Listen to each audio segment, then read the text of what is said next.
And welcome back to RMU Live for Friday, February 2nd, 2018. I'm Nick Hedrick.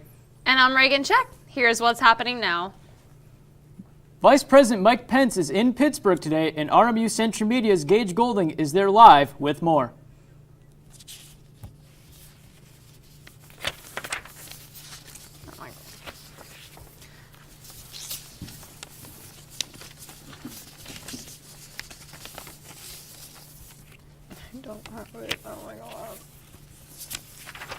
All right, actually, we're going to go to Deland Poe to learn more about a road closure that is affecting Robert Morris University.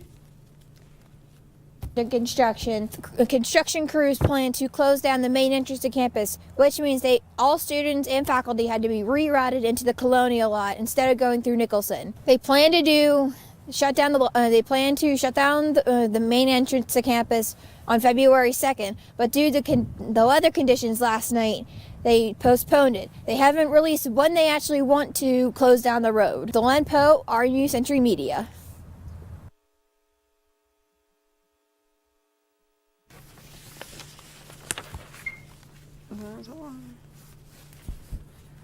Wednesday afternoon, a small explosion at the University of Pittsburgh, the Clapp, Langley, and Crawford Hall complex on 5th Avenue led to an evacuation. The hall is home to biological sciences and neuroscience. Department officials say the explosion was contained by a fume hood and only one student was evaluated for eye irritation.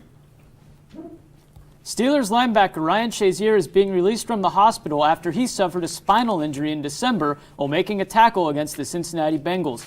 His father states that he is gaining the feeling back in his legs. Before leaving the hospital, he even stood up to pose with a photo with Ben Roethlisberger. And the Bishop of Greensburg sent out a letter to priests this week. This letter included recommendations of rituals that should be changed to the Mass. These changes will only be in effect during the flu season, and one major change is no longer shaking hands during the sign of peace. Nearby Westmoreland County, for example, has had 1,500 confirmed cases of the flu. In the town that hosts the annual Little League World Series, Williamsport, Pennsylvania, police report that the statue that honors Little League in Pennsylvania was vandalized. Officials say that the bat was found bent and that surveillance captured a man and a woman. Police believe that they are the persons responsible for this crime. A fire that started in a garage between two houses claimed one Brentwood man's life on Thursday. This fire was said to have been caused by an explosion in that garage. This fire then spread to the nearby houses before being put out. A woman also broke her ankle while running to the scene, and two firefighters were also injured. Both of them were treated while at the scene. And a meth lab was discovered in Beaver County after a drug overdose was called in. Hazardous material was found inside Morado Dwellings apartments, and police went inside the buildings wearing hazmat suits. Neighbors are disturbed from this discovery, and it is unknown when people can return to the building. And today is February 2nd, which means it is Groundhog's Day. Pennsylvania's most famous groundhog, Punxsutawney Phil, saw his shadow, which means we can expect 6 more weeks of winter. Phil will be taken back to the zoo where he resides with his wife, Phyllis. And speaking of 6 more weeks of winter, let's send it outside with Tyler Slendorn and check in with the weather. Thanks, Scott. It's very cold out here. In fact, it's still snowing right now. It'll be a very cold one today. In fact, it's only 15 degrees out, but it feels like 1 right now. It's very cold. It's very wet and very snowy. I'll be sure to talk about it more later on the show. And coming up, President Donald Trump and his State of the Union. That and more when we come back on RMU Live. They call me Maxie, but I prefer tripod. I was your above-average four-legged homie, and then wham-bam minivan. Some people pity me. Now that's lame. I still run, fetch, and swim. And the ladies love me. I'm the ultimate wingman. Just don't ask me to high five.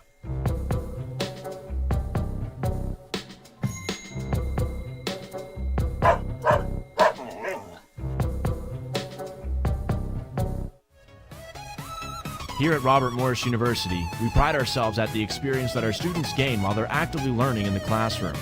Some even come back to share that knowledge with new students. I never dreamed that I'd be back here. I'm having so much fun. I'm doing a lot of what I was trained to do and what I went to school for. The Colonial Sports Network is a great opportunity for students to learn real job skills in sports programming. To be able to see what the students want to make of it, because it can be anything that they want. I love being here, seeing students, seeing myself in the students that work with me, and I'm really blessed to have so much talent to work with. It's really amazing. To be able to see students become successful after our performance is really cool. Join the Colonial Sports Network team and expand your future today.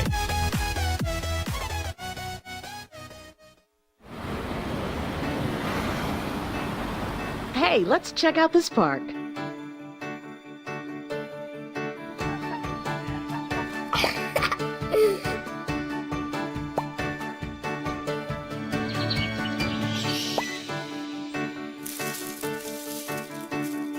Oh, wow, that's really cool. To find a great local park or forest near you, go to discovertheforest.org. All right, and Mike Pence, Vice President, is in Pittsburgh today. Well, that's kind of wild because, I mean, President Trump was here a few weeks ago, and now Mike Pence is here, so definitely politics get involved in the Pittsburgh area heavily. Yeah, and it said that he has a pretty busy schedule. So let's send it to Gage Golding, who is there live.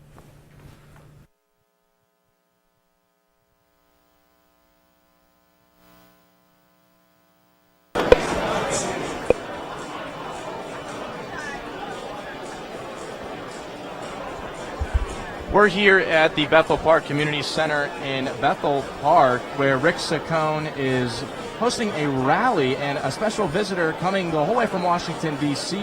is Vice President Mike Pence. You can remember that President Donald Trump was here on a couple weeks ago at H&K Equipment in Coriopolis, right down the street from Robert Morris University. But today, Vice President Mike Pence is here in Bethel Park supporting Rick Saccone. Now, whenever we came in, it's kind of the same setup as before. Secret Service, very tight security in the past. And, of course, this is a private event. There were people waiting outside, protesters.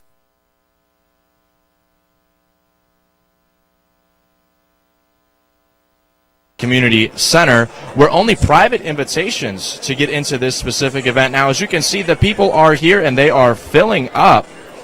A bunch of people. They're looking at about 200 people to come here to this event, including some VIPs. You can check all the latest information on this event here on Twitter, Snapchat, and Facebook, as well as RMUcenturymedia.com. We'll be covering it live. We'll be tweeting live, and we'll be sending updates and photos back to the studio just for you guys to see. Back to you guys on the desk at RMU Live. A train that was carrying the Republican lawmakers crashed into a truck on Wednesday. And on Tuesday, President Trump had his first State of the Union, and the president called for both parties to come together. Trump also laid out his plan to rebuild the infrastructure of America, which will cost over $1 trillion. Democrats criticized the president's speech, saying he used fear tactics throughout the speech. A train that was carrying Republican lawmakers to a retreat in West Virginia collided with a truck, leaving one dead on Wednesday. No major injuries were recorded on the train. At least 2 others in the truck sustained injuries, as well as the one dead. The lawmakers were frightened from the accident, but are thankful to only walk away with a few cuts and bruises. And a Pennsylvania family is demanding an apology after their 11-year-old daughter, Mary Reinard, asked her teacher, Benjamin Attinger, for help with a letter. And Attinger admitted to intentionally spelling Hillary Clinton's name wrong. At Shikellamy Middle School, Attinger wrote, Hill liar, Rodham Clinton. The teacher called and met with the family to apologize and admits he only meant it as a joke. The city of San Francisco will be reviewing 5,000 marijuana convictions. Resentencing will also be a possibility due to the new marijuana legalization laws in the state of California. The cases that are being looked at date back to 1975. Proposition 64, which legalized marijuana in the state, will also allow roughly 3,000 misdemeanors to be dismissed. And a 12-year-old girl who accidentally shot 4 people at a Los Angeles school was booked on Thursday. The charge was suspicion of negligent discharge of a firearm. There was a semi-automatic handgun recovered at the scene. Students were said to have been under the impression that the gun was fake. 3 of the students suffered only minor injuries, but 1 student was shot in the wrist. Another was shot in the head, but is in stable condition at the hospital. And let's send it over to Trish Hartman to learn about a bus driver, Mr. Gary, who the community repaid him for all of his generous acts of kindness. Decades-long bus driver for Mount Laurel Schools, Gary Kelmer is used to being on the road. Come Sunday, the lifelong Eagles fan will go on a journey he will never forget. Oh boy, oh boy, oh boy, oh boy, oh boy! Parents and students stunned by Mr. Gary's daily kindness. Mr. Gary! Mr. Gary! Raised more than $5,000 in 5 days to send him and his wife to the Super Bowl in Minneapolis. He's my favorite bus driver, and he's very, very nice. Me too. More than 60 of them surprised him Monday at his last bus stop of the day with game tickets, airfare, and personalized Eagles jerseys. This is a special dream come true. I'm ecstatic. I am ecstatic.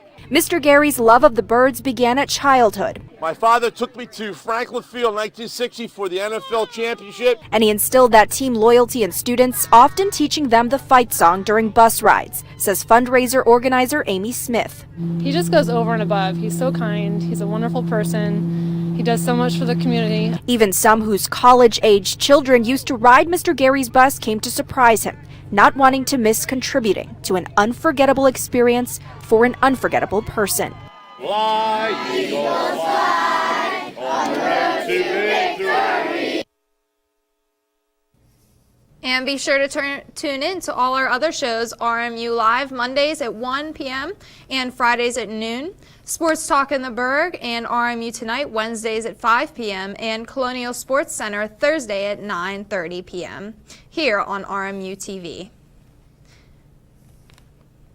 Now let's take a look at sports with Nick, and let's learn about the Super Bowl. All right, well, as we know, this is Super Bowl Sunday this weekend. The Eagles and the Patriots will take on in a huge game in Minneapolis. This is a rematch from the Super Bowl in 2005, where the Patriots defeated the Eagles by a final score of 24-21. Obviously, the Eagles are seeking retribution for that loss from some time ago, and the Patriots will be attempting to tie the Steelers with a record of 6 Super Bowls. The Eagles, of course, are still looking for their first Super Bowl win. And the Penguins have a busy weekend as they will take on the Washington Capitals, arch rival, and they also play the New Jersey Devils. Both those teams are ahead of the Penguins in the Metropolitan Division standings. Capitals are ahead by 6 points, and the Devils are ahead by 1 point. But the Penguins can make up some ground this weekend, most definitely. And helping them with that will be Evgeny Malkin, who was the first star of the month for the month of January. Malkin tallied 12 goals during the course of that month.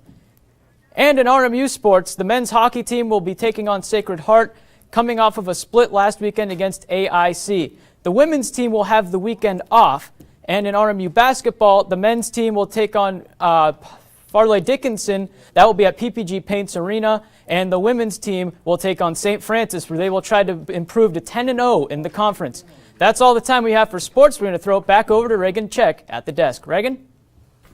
All right, thank you, Nick. And 2 women from Maryland were arrested after they allegedly kept 3 children aged 8 through 10 locked in closets and the basement for months. Amanda R. Wright and Bezline Joseph also forced the children to eat dog feces and threatened to kill them if they tried to get help. Each woman is being charged with 4 counts of child abuse and charges of assault. The children had cuts, bruises, and bloody noses when they were found. And a judge from Wisconsin has sentenced the second girl that was involved in the infamous Slender Man case. 15-year-old Morgan Geyser was sentenced to 40 years in a mental institution. She will be under supervision for this time, and she can attempt to get a release from the institution, but she must remain under supervision. And all inmates in New York State prisons will now be able to read ebooks, listen to music, and email family members from their own personal tablets. The Department of Corrections made a deal with JPay the government won't have to pay anything for the tablets, and JPay gets to pilot an electronic financial system that is designed to make it easier for friends and family to send money to loved ones in prison. And the city of Chicago has seen a noticeable drop in its crime rates. This January was lower in crime than previous too. This was the 11th straight month where gun violence decreased. Last year, there were 650 murders in Chicago, which was a drop from the 771 in 2016. And a city in Africa is being asked to only use 13 gallons of water a day due to a shortage. And a 15-year-old boy makes a big donation to those affected by Hurricane Maria. Coming up next. Hot ashes are about to be dumped, which could possibly start a wildfire. How will Smokey deal with such a hot situation? The garden hose defense. Next, a thorough stir. Then another spray. And finally, feeling if the ashes are cool. Oh, yeah. Ah, yes, the selfie. A ritual practiced so frequently with this tribe, but not so much by Smokey Bear. Only you can prevent wildfires.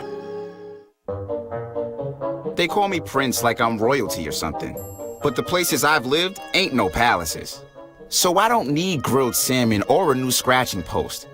Just give me a cardboard box and a can of tuna and we're good. You can even change my name. I'm cool being the kitty formerly known as Prince.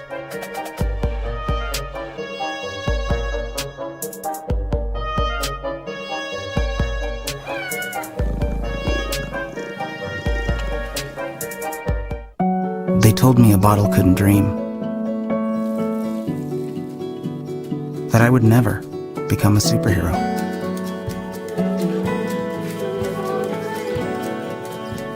But I learned how to fly.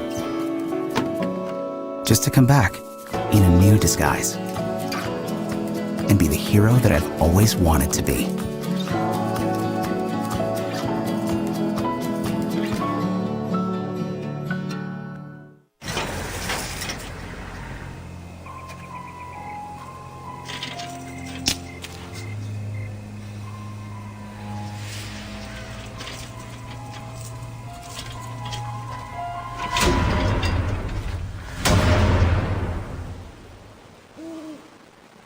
If you don't fix them, sparks from dragging tow chains could cause a wildfire, and that could be scary. Only you can prevent wildfires. The city of Cape Town put new emergency water restrictions into practice this week. The residents of the city are being asked to use no more than 13 gallons of water per day.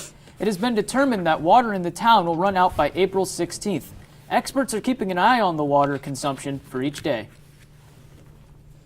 And about 950 miners are currently trapped in a mine in South Africa. 65 workers were saved, but no electricity caused the lift to stop working. The mine goes more than 3,000 feet into the ground. 70 miners passed away working in mines in 2017. Spokesman for the Federal Agency Management, William Boer, stated on Wednesday that the agency's plan to end its distribution and hand over the remainder of the food and water to the Puerto Rican government will no longer take effect on January 31st. Boer stated that the date was mistakenly provided. The agency has been working on the transition. However, it is not finalized. So, in the meantime, the agency will continue to distribute food and water. And 15-year-old Salvador Gomez launched a campaign just 4 days after Hurricane Maria hit Puerto Rico.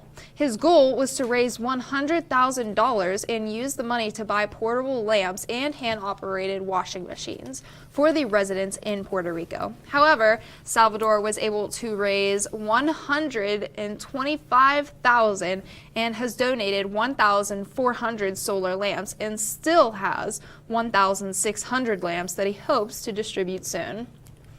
The Polish Senate has passed a controversial law regarding the Holocaust. This law makes it illegal to accuse this nation of Poland for any wrongdoing regarding the Holocaust. Punishments for breaking this law include fines and even a potential 3-year prison sentence. United States officials are being led to believe that the Syrian government may be developing new types of chemical weapons. President Donald Trump states that he is prepared to take further military action if necessary. President Trump, Bashar al-Assad, is said to have kept Syria stockpiled despite the U.S.-Russian deal under which all such weapons were to be handed over after the destruction in 2014. A bomb was recovered in Hong Kong from World War II. This bomb failed to explode during the war, and crews had to remove it without it going off. The removal of the 1,000-pound bomb caused for the entire street to be shut down. This was the second bomb removed from this area of Hong Kong this week. The latest Israel-Palestinian survey poll from December found that only 46% currently support this two-state solution. Most would rather not make peace, and prefer an armed resistance. Officials believe that this peace process was doomed from the start. And an airstrike in Syria wrecked an underground hospital. The hospital was 60 feet underground and was in rebel territory. The hospital performed around 150 surgeries a month. There were no casualties recorded, but it was the worst attack towards a hospital thus far. About 107,000 women applied for 140 positions at Saudi Arabia's passport office. Officials state that they were amazed at the overwhelming amounts of applicants and were forced to close the application process after just a week. The applicants were required to have at least a high school degree and be between the ages of 25 and 35. Many changes are sweeping Saudi Arabia, including September's royal decree that allows women to drive. The Canadian national anthem received a change this week. Lyrics to the song now state, quote, "in all of us," unquote. This move was made in order to make the song more gender neutral. The bill to change this anthem was proposed in 2016, but failed to gain ground until this year, where it was now finally passed. People are now questioning how informed the Pope is about the Catholic Church after he was questioned about the Chilean sex abuse scandal, and he seemed to know nothing about it. Vatican observers question is Francis is getting high-quality briefings, or is he relying on more information on his own instincts and informants who slip him information? And a new vaccine for cancer is being tested at Stanford University. This is being done on mice, and there are two vaccines. They've been put into mice, and it is determining that all the tumors in the mice body have been eliminated. And how vaping is affecting the U.S. Army and has put many in the hospital. Coming up after the break. We're not going to commercial. And the warning of dangers of vaping synthetic cannabinoid oil after 60 soldiers in North Carolina and 33 in Utah, and 2 dead after experiencing serious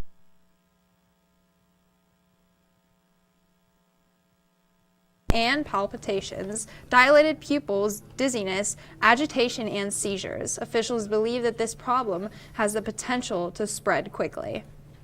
A 15-year-old from Georgia has been the state's first to pass away from the flu this year. Kira Molina died after she was originally tested negatively for the flu and began having symptoms. She was then found unresponsive earlier this week. Her cause of death is said to be influenza A. Archaeologists in Israel have discovered a 1,500-year-old pool and fountain at the site of an ancient church in Jerusalem. It is said to be built in the Byzantine era and dates back to the 4th and 6th centuries AD. An ichthyosaur fossil was discovered this week. This is a fossil from a very rare sea creature. Dean Lomax discovered this fossil, which had been originally discovered over 20 years ago in 1996. With 2 fossils from this species discovered, it is now possible to find much more information regarding it. And pizza for breakfast might sound like a ridiculous idea, but scientists are saying it is healthier than some cereals. Researchers from USA Today have concluded that pizza fills you up more than cereal and is healthier for you due to the sugar and low protein in cereal. Pizza with whole wheat bread and vegetables is said to be the healthiest option. Hello everyone and welcome back to the weather. Right now it's going to be currently 18 degrees with a low of 14. And as you saw earlier, it was both snowing and raining, but that should end by early afternoon. Tomorrow's weather though is going to be a high of 37 degrees with a low of 32 and it will be cloudy throughout the day. And now let's check in with the 5-day forecast.